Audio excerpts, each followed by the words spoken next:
Hello friends, இது Joe சமையல் இன்னைக்கு சூப்பரான கொழுக்கட்டை ரெசிபி தான் பார்க்க போகிறோம். அதாவது இலை கொழுக்கட்டை, அப்புறம் வந்து மோதகம் கொழுக்கட்டை.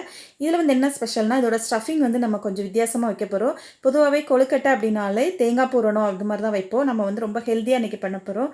இதுக்கு வந்து ஒரு கடாயில் ஒரு அரை கப் அளவுக்கு பாசிப்பயிறு அதை எடுத்துக்கோங்க. பச்சைப்பயிறு, அதாவது ஒரு 150 கிராம் இருக்கும், அந்த அளவுக்கு எடுத்துக்கோங்க. எடுத்துகிட்டு இதை நல்லா வறுத்துக்கோங்க.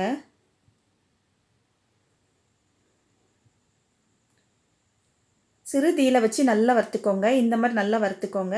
வறுத்துட்டு இதை ஆற விட்டுட்டு இது கூட ஒரு 4 ஏலக்காய் சேர்த்து அரைச்சிக்கோங்க. அப்படி இல்லை அப்படின்னா நீங்கள் ஏலக்காய் தூள் கூட சேர்த்துக்கலாம். அதை மிக்ஸியில் பவுடர் பண்ணிக்கோங்க. இப்போ அதே கடாயில் வந்து ஒரு 2.5 கப் அளவுக்கு தண்ணி சேர்த்துட்டு 1 டீஸ்பூன் உப்பு, 1 டேபிள் ஸ்பூன் அளவுக்கு நல்லெண்ணெய் சேர்த்து நல்லா கொதிக்க விடுங்க. இப்போ வந்து 2 கப் அளவுக்கு அரிசி மாவு, இது வந்து நான் கடையில் வாங்கின அரிசி மாவு தான். நம்ம ஏற்கனவே வீட்டில் வந்து எப்படி பண்ணணும் அப்படின்னு சொல்லிட்டு வீட்டிலே பச்சரிசி வச்சு எப்படி பண்ணணும் ஏற்கனவே ஒரு கொழுக்கட்டை போட்டிருக்கேன். அதோட லிங்கை வந்து நான் டிஸ்கிரிப்ஷன் பாக்ஸில் கொடுக்குறேன். இப்போ அதை நல்லா அரிசி மாவட்டு நல்லா கலந்துக்கோங்க. இப்போ ஒரு கடாயில் 1 கப் அளவுக்கு வந்து நாட்டு சக்கரை, அப்படி இல்லை அப்படின்னா வெல்லத்தை துருவி அதை 1 கப் அளவுக்கு எடுத்துக்கோங்க. கொஞ்சமாக தண்ணி சேர்த்துட்டு நம்ம பவுட்ரு பண்ணி வச்சுருக்க அந்த பச்சை பயிர் இருக்கு இல்லையா, அதை சேர்த்துக்கோங்க. ரொம்ப நம்ம ஹெல்த்தியாக இருக்கும். அதுவும் இல்லாமல் இதோட டேஸ்ட்டும் ரொம்ப நல்லாயிருக்கும். பாசிப்பயிறு, அப்புறம் வந்து வெல்லம், அதான் நாட்டு சக்கரை நான் சேர்த்துருக்கேன். நீங்கள் எதுனாலும் சேர்த்துக்கோங்க. இப்போ வந்து 1 கப் அளவுக்கு தேங்காய் துருவல். இந்த அளவு வந்து இந்த 2 கப் மாவுக்கு வந்து கரெக்டாக இருக்கும். அதனால் இந்த அளவு வந்து நீங்கள் கரெக்டாக பண்ணிங்கன்னா மாவு வந்து ரொம்ப கரெக்டாக வரும் நம்மளோட பூரணம் வந்து. இப்போ நல்லா கலந்துக்கோங்க. இப்போ வாசனைக்கு வந்து கொஞ்சமாக நெய், 1 டீஸ்பூன் நெய் சேர்த்துக்கோங்க. நல்லா வாசமாக இருக்கும், அதுக்காக தான். ஏலக்காய் வந்து ஏற்கனவே நம்ம பவுடர் பண்ணிட்டோம் பச்சை பயிரோடு சேர்த்து. இப்போ இந்த அளவுக்கு சுருண்டு வர்ற அளவுக்கு நல்லா வதக்கிக்கோங்க. லைட்டாக ஆற விட்டுட்டு இப்போ இந்த மாவு வந்து நம்ம கலந்து வச்சுருக்கோம் இல்லையா, அந்த மாவை வந்து கை பொறுக்கிற சூடு வந்ததுக்கப்புறம் நல்லா அழுத்தி விட்டு பிசைஞ்சிக்கோங்க. நல்லா சாஃப்டாக பிசைஞ்சிக்கோங்க. இப்போ வந்து நான் வாழையிலே இந்த மாதிரி சின்ன சின்ன பீஸாக கட் பண்ணி வச்சுருக்கேன்.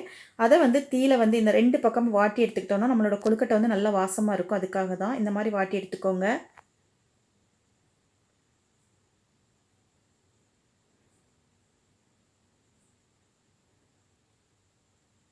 இதே போல் எல்லா இலைகளையும் சேர்த்து வாட்டி எடுத்துக்கோங்க.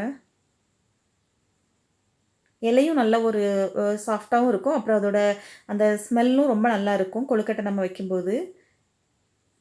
இந்த மாதிரி மெல்லிசாக தட்டிக்கோங்க. ரொம்ப திக்காக தட்டாதீங்க, அப்புறம் கொழுக்கட்டை வந்து நல்லா இருக்காது. உள்ளே வந்து பூரணம் ஒரு உருண்டையை வச்சு இந்த மாதிரி அழுத்தி விட்டுக்கோங்க. மேல் மாவு வந்து கொஞ்சம் தின்னாக இருக்கணும், உள்ள பூரணம் கொஞ்சம் நிறையா இருக்கணும். அப்போ தான் கொழுக்கட்டை சாப்பிடும்போது டேஸ்ட்டாக இருக்கும். அப்படி இல்லை அப்படின்னு சொன்னோன்னா கொழுக்கட்டை மாவாக இருக்கும் நமக்கு சாப்பிடும்போது.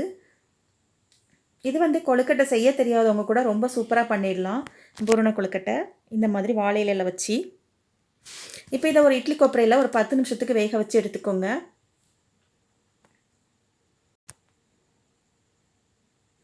பாருங்கள், 10 நிமிஷம் கழிச்சு நல்லா வெந்துடுச்சு. உங்களுக்கு பார்த்தாலே தெரியும், மேலே வந்து நல்லா ஷைனிங்காக இருக்குது.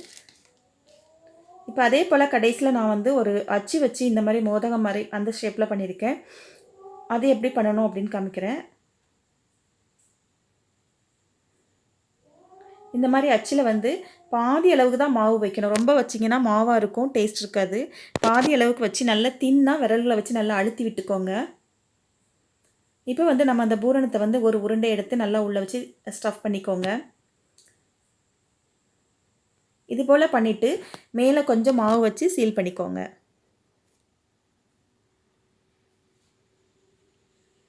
இந்த கொழுக்கட்டை வந்து நான் ஏற்கனவே அப்லோட் பண்ணியிருக்கேன், ஆனால் உள்ள ஸ்டஃபிங் மட்டும் வேறு.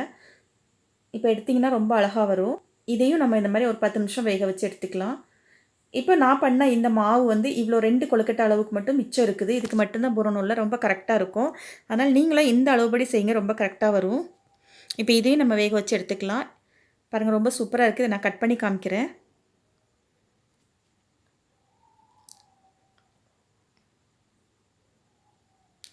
பாருங்கள், ஒன்று போல் இருக்குது பாருங்கள். நம்மளோட மாவு மேல் மாவு வந்து நல்லா தின்னாக இருக்குது, உள்ளே வந்து பூரணம் நிறையா இருக்குது. சாப்பிடும்போது ரொம்ப டேஸ்ட்டாக இருக்கும். நீங்களும் இதை ட்ரை பண்ணுங்கள். ட்ரை பண்ணிவிட்டு எனக்கு கமெண்ட் பண்ணுங்கள். இந்த வீடியோ பிடிச்சிருந்தா ஜோ சமையலை சப்ஸ்கிரைப் பண்ணுங்கள், லைக் பண்ணுங்கள், ஷேர் பண்ணுங்கள். தேங்க்யூ.